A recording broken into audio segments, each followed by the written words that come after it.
मुंबई में ईरान के महावाणिज्य दूत सईद रजा मुसाइब मोडघाल ने अमेरिका के प्रेसिडेंट डोनाल्ड ट्रंप के उस दावे को खारिज किया जिसमें उन्होंने कहा था कि अमेरिका का होर्मुज पर पूरा नियंत्रण है। ईरानी अधिकारी ने कहा कि स्ट्रेट ऑफ होर्मुज पूरी तरह से ईरान के नियंत्रण में है। उन्होंने अमेरिका के दावे को फर्जी करार दिया। ईरान ने ट्रंप की धमकी को खारिज करते हुए कहा कि अमेरिकी आर्थिक दबाव से उसे झुकाया नहीं जा सकता। ईरान के विदेश मंत्री अब्बास अरागची ने एक्स पर कहा कि ट्रंप का तथाकथित इकोनॉमिक डी डे अमेरिका के अपने आर्थिक संकट से ध्यान हटाने की एक कोशिश मात्र है। अरागची ने अमेरिका के बढ़ते कर्ज ब्याज लागत का हवाला देते हुए कहा कि असफल नीतियों को आगे बढ़ाने से अमेरिका को केवल और केवल बड़ी हार मिलेगी। उन्होंने अमेरिका के आर्थिक प्रतिबंधों को वैश्विक अर्थव्यवस्था के लिए भी खतरा बताया। नमस्कार, मैं हूं आशीष त्रिपाठी आपके साथ। अमेरिकी प्रेसिडेंट डोनाल्ड ट्रंप ने ईरान के खिलाफ अब तक का सबसे बड़ा आर्थिक अभियान शुरू करने की चेतावनी दी और इस पर ईरान ने पलटवार भी किया।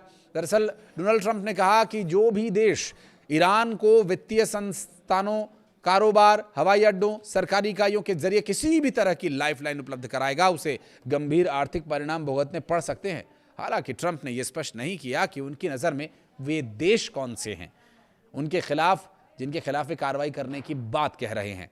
तो जाहिर है इसका भी आधार कोई बहुत भारी भरकम नहीं है। न्यूयॉर्क टाइम्स की एक रिपोर्ट के अनुसार ट्रंप ने बुधवार को ट्रुथ सोशल पर ही कहा कि ईरान से पैदा हुए खतरे को अलग थलग करने और उसे हराने के लिए अमेरिका को अपने सहयोगियों की जरूरत है। उन्होंने इसे इकोनॉमिक डी डे बताते हुए कहा कि यह अभूतपूर्व स्तर का आर्थिक युद्ध और ईरान को अलग थलग करने का एक अभियान होगा। ट्रंप ने स्ट्रेट ऑफ होर्मुज की रणनीति को अहमियत दी और बताया कि ट्रंप ने दरअसल स्ट्रेट ऑफ होर्मुज की रणनीति की अहमियत को भी कमतर बताया, क्योंकि उनका यह कहना है कि अब उन्होंने वैकल्पिक मार्ग तलाश लिए हैं जहां से फिर अब स्ट्रेट ऑफ होर्मुज की जरूरत नहीं पड़ने वाली है। अब इसे अगर आप समझने की कोशिश करें तो स्ट्रेट ऑफ होर्मुज अब भी उतना ही अहम बना हुआ है जितना कि वो अब तक था, और दुनिया भर में तेल और गैस आपूर्ति के लिए ये मार्ग बहुत ही महत्वपूर्ण है। अगर ऐसा ही कोई और मार्ग था तो अब तक दुनिया ने उसे क्यों नहीं देखा, अब तक किसी भी देश ने उसे क्यों आइडेंटिफाई नहीं किया? क्योंकि यहाँ से तेल और गैस ले जाना अपेक्षाकृत सुरक्षित और आसान है और थोड़ा कम कीमत में आ जाता है।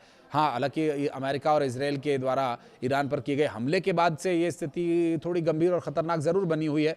यहाँ पर अब कई जहाज़ अब तक डुबो दिए गए हैं, लेकिन अमेरिका की तरफ से किए जाने वाले दावे में अगर दम खोजने जाएंगे तो दम निकल जाएगा। यहाँ अमेरिका में ऊर्जा उत्पादन बढ़ने के नए आपूर्ति मार्ग विकसित होने के दावे, दुनिया के इस समुद्री मार्ग पर निर्भरता अब पहले जैसी नहीं रही, कहना है ट्रंप का। ट्रंप के मुताबिक ईरान चाहता था कि कच्चे तेल की कीमतें $350 प्रति बैरल तक पहुंच जाएं, लेकिन अमेरिका और दूसरे देशों में उत्पाद बढ़ने के कारण ऐसा नहीं हो सका। जबकि ये डोनाल्ड ट्रंप का जो दावा है, इसके विपरीत कुछ और भी तथ्य हैं। अगर आप उन पर नज़र डालें तो ईरान की तरफ से वैश्विक मंच पर की जाने वाली इजराइल अमेरिका के साथ जो शांति समझौते हैं, उस दौरान भी उन्होंने इस बात को बहुत स्पष्ट कहा कि वो इस बात को बहुत गंभीरता से लेते हैं और समझते हैं कि इस मार्ग का इस्तेमाल पूरी दुनिया में ऊर्जा आपूर्ति के लिए होता है। इसके लिए अमेरिका और इजराइल को पहले ध्यान रखना होगा।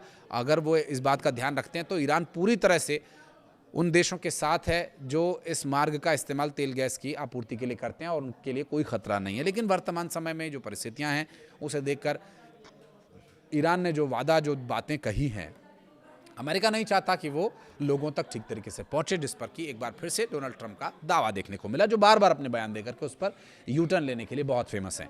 दरअसल तेल की कीमतों की बात करें तो फिलहाल $84 से $85 प्रति बैरल के आसपास की कीमतें हैं। ईरानी रेवोल्यूशनरी गार्ड कॉर्प्स यानी IRGC के द्वारा भी अमेरिका और उसके सहयोगियों को ये चेताया गया। IRGC के प्रवक्ता ब्रिगेडियर जनरल हुसैन मोहेब्बी ने कहा कि अगर क्षेत्र में फिर से सैन्य टकराव शुरू हुआ तो ईरान पहले से अधिक विनाशकारी हथियारों का इस्तेमाल करेगा। उन्होंने दावा किया कि ईरानी मिसाइलों में इस्तेमाल होने वाले वॉरहेड की क्षमता पिछली लड़ाइयों में इस्तेमाल किए गए हथियारों से कहीं अधिक है। ईरान ने यूरोप में मौजूद अमेरिकी सैन्य ठिकानों को भी संभावित निशाने के रूप में चिन्हित किया है। इसमें बुल्गारिया, साइप्रस के ठिकाने भी शामिल बताए जा रहे हैं। और एक रिपोर्ट के मुताबिक ये ईरान यदि अमेरिका ईरान के खिलाफ कोई सैन्य अभियान का विस्तार करता है तो तेहरान क्षेत्र से बाहर जाकर भी जवाबी कार्रवाई की जा सकती है। ईरान के प्रेसिडेंट मसूद पेजेश्कियान ने कहा कि अमेरिका के साथ बातचीत मतलब आत्मसमर्पण नहीं है। उन्होंने कहा कि ईरान अपनी क्षेत्रीय अखंडता की रक्षा के लिए प्रतिबद्ध है और बातचीत में कदम दर कदम आगे बढ़ रहा है। पेजेश्कियां के मुताबिक ईरान का उद्देश्य आर्थिक नाकेबंदी हटवाना है और विदेशों में फंसी अपनी संपत्तियों को मुक्त कराना है ताकि देश की जनता का भला हो सके। परमाणु मुद्दे पर बातचीत करना। वॉशिंगटन पोस्ट के अनुसार ईरान युद्ध की बढ़ती लागत को देखते हुए पेंटागन खाड़ी क्षेत्र में अमेरिका सैन्य मौजूदगी कम करने पर भी विचार कर रहा है। रिपोर्ट के मुताबिक इस क्षेत्र में करीब 40,000 अमेरिकी सैनिक और जॉर्डन से ओमान तक लगभग 20 सैन्य ठिकाने हैं और इनमें बड़ी मात्रा में सैन्य साजो सामान है, हथियार हैं, स्थायी ढांचे मौजूद हैं। और रिपोर्ट्स में ये भी अनुमान जताया गया कि ईरान युद्ध के कारण सितंबर तक अमेरिका को करीब करीब 37.5 अरब डॉलर का नुकसान हो सकता है। इतना बड़ा नुकसान अमेरिका झेलने वाला नहीं है। अमेरिका कहीं ना कहीं से तो इसकी भरपाई करने की कोशिश कर रहा है और संभव है कि डोनाल्ड ट्रंप के ये बयान उन्हीं कवायदों का एक हिस्सा हों। रही बात स्ट्रेट ऑफ होर्मुज की, तो पूरी तरह से ईरान के कब्जे में है। सईद रजा मुसाइब मोटलाग ने दावा किया कि ईरान होर्मुज को पूरी तरह से खोलने के लिए तैयार है, लेकिन इसके लिए अमेरिका को पहले कुछ शर्तों को मानना होगा। ईरानी महावाणिज्य दूत के मुताबिक अमेरिका अगर अपनी प्रतिबद्धताओं को पूरा करता है और ईरान की शर्तों को मान लेता है तो स्ट्रेट ऑफ होर्मुज दोबारा से अंतर्राष्ट्रीय जहाजों के लिए खोला जा सकता है। नाकेबंदी हटाना, जब्त या फ्रीज की गई ईरानी संपत्तियों को जारी करना, तेल प्रतिबंध हटाना, सैन्य कार्रवाई और धमकियों को रोकना, खत्म करना जैसी शर्तें इसमें शामिल हैं।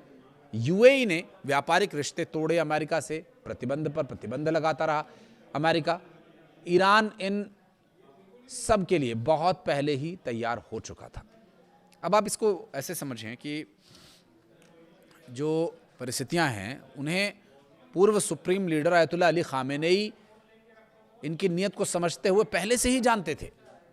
उनकी रणनीति ही है जो इतना सब कुछ होने के बाद भी ईरान सब कुछ झेल गया और अब भी खड़ा है। देखिए, ईरान तेल बेचता है लेकिन सीधे अपने नाम से कारोबार करने पर अमेरिकी एजेंसी इसे आसानी से ट्रैक कर सकते हैं। इसलिए बिचौलियों, दूसरी कंपनीज और अलग अलग शिपिंग नेटवर्क्स के माध्यम से तेल खरीदारों को तेल पहुंचाने की कोशिश की जाती है। तेल बेचने के बाद कमाई को ईरान तक पहुंचाना सबसे अहम हिस्सा होता है। इसके लिए बैंकिंग चैनल्स, करेंसी एक्सचेंज, बिचौलियों और कैश ट्रांसफर जैसे रास्तों का इस्तेमाल किया जा सकता है और अमेरिका पूरी चेन को तोड़ना चाहता है।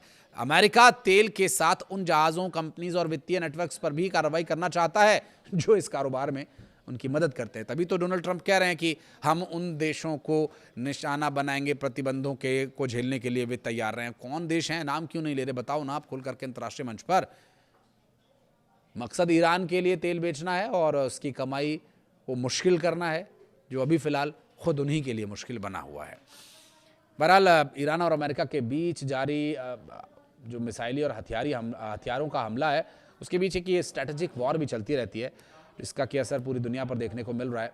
डोनाल्ड ट्रंप कह रहे हैं हमने वैकल्पिक मार्ग ढूंढ लिया तेल गैस आपूर्ति के लिए, तो बहुत अच्छी बात है दुनिया के लिए। तो जब वैकल्पिक मार्ग ढूंढ लिया है तो छोड़ दीजिए स्ट्रेट ऑफ होर्मुज, काहे पीछे पड़े हैं ईरान के।